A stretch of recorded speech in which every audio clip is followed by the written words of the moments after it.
Serial तुम से तुम तक में आ गया है एक बेहद धमाकेदार ट्विस्ट। जी हाँ, आने वाले एपिसोड में आप देखने वाले हैं कि अब माँ पर हुए हमले और एक्सीडेंट का पूरा सच सामने आने वाला है।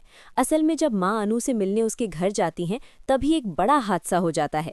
जैसे ही वो गाड़ी से उतरकर अनु की तरफ बढ़ती हैं, उसी समय तेज रफ्तार से एक गाड़ी आती है और उन्हें जोरदार टक्कर मारकर फरार हो जाती है।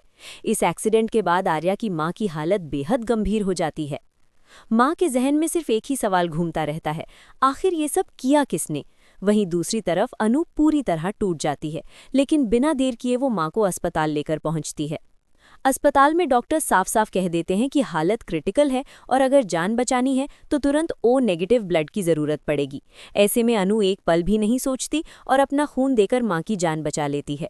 लेकिन कहानी यही नहीं रुकती। इस पूरे एक्सीडेंट का इल्जाम लग जाता है पुष्पा जी पर, क्योंकि वो गाड़ी चलाना सीख रही होती हैं और जिस गाड़ी से हादसा हुआ वो उन्हीं की होती है। जैसे ही झंडे ये बात आर्या को बताता है, आर्या का गुस्सा 7वें आसमान पर पहुंच जाता है। वो गुस्से में कहता है, अब मैं किसी को नहीं छोड़ूंगा, मेरी माँ के साथ हुआ ये सब मैं बर्दाश्त नहीं कर सकता।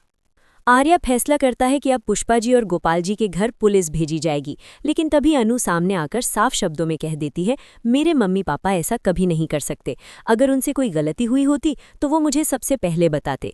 इसके बाद सच्चाई सामने लाने के लिए सीसीटीवी फुटेज चेक की जाती है, जिसमें साफ दिखता है कि एक्सीडेंट के वक्त पुष्पा जी और गोपाल जी दोनों घर पर ही थे और सो रहे थे, जबकि उसी समय गाड़ी लेकर बाहर निकला था रघुपति। अब साफ हो जाता है कि रघुपति की खैर नहीं, जल्द ही उससे सख्ती से पूछताछ होगी और जैसे ही उस पर थोड़ा दबाव पड़ेगा वो सारा सच उगल देगा कि ये सब मीरा की साजिश थी।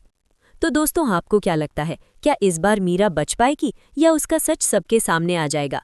अपनी राय हमें कमेंट में ज़रूर बताइए और ऐसी ही धमाकेदार खबरों से जुड़े रहने के लिए हमारे चैनल को सब्सक्राइब करना ना भूलें।